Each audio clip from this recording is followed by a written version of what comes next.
So today I will show how to do Vocaloid timing. Um, I will mostly cover vowel to consonant, consonant to vowel, or consonant, vowel, consonant, consonant, or just consonant, vowel, consonant. Basically, I will show English timing because that is kind of the most complex one to learn when it comes to this. Um, so how I usually do it, I usually have it. I sometimes the editor makes the notes look like this. I have it so it's a little thicker, so I can kind of see what I'm working with more. And this a little stretched out, so because like if I have it like this and I try to guess, like it might be here. Like well, actually, that's kind of obvious. Like if I think it's here, sometimes, well, but it could be like a little edited more. It's just a better way of editing if you have it more stretched. So that's kind of how I have it set up. But how I would do a consonant to vowel in this case is usually when it comes to like consonants starting, I just have it at like this bar. So it's not like too much. Like, so it's like t instead of just like it's stretched. I mean, it depends on what type of song you want to do, but that's kind of what I usually do as a rule of thumb. When it comes to, because the next note will be a consonant, so this will be the vowel. This will always be the vowel. It usually highlights which one you're using. So if you hover over here, it will show that the I is like, that's the one that you're controlling. So that's for vowel. This will be for the M, like right here.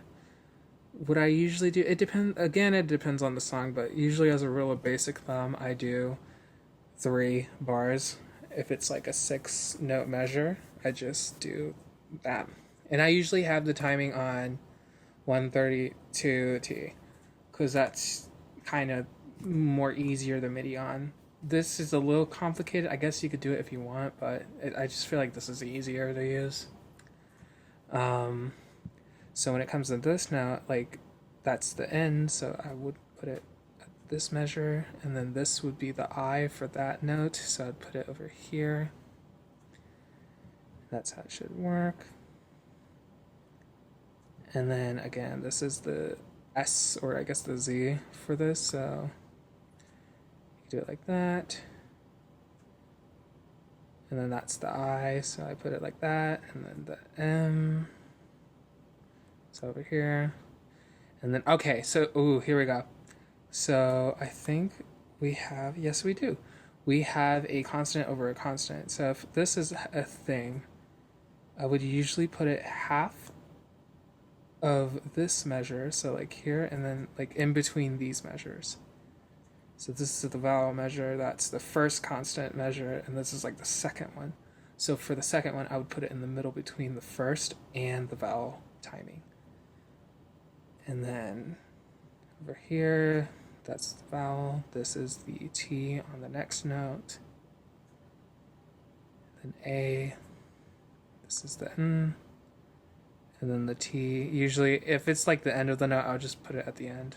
Like it doesn't really matter. And then this is like kind of the breath sometimes, but since it's a T, it's just like what it sounds like. So like just that. I just, whatever fits more. It could be here if you want it more silent. If you want it more exaggerated, maybe like 3. And yeah, that's kind of how the timing works. How it will sound is just kind of, it's more timed correctly to a song. Because if you have it how it is default, it just kind of like, the timing doesn't feel right at all when you mix it, especially when you mix it. It does not feel right. And it's just all over the place. But when you do correct timing on V6, it will sound something more like this than like what it was before. So like, you'll notice it, but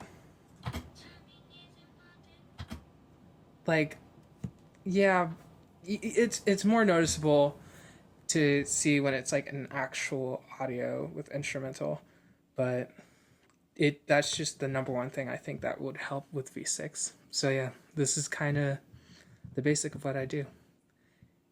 Thank you.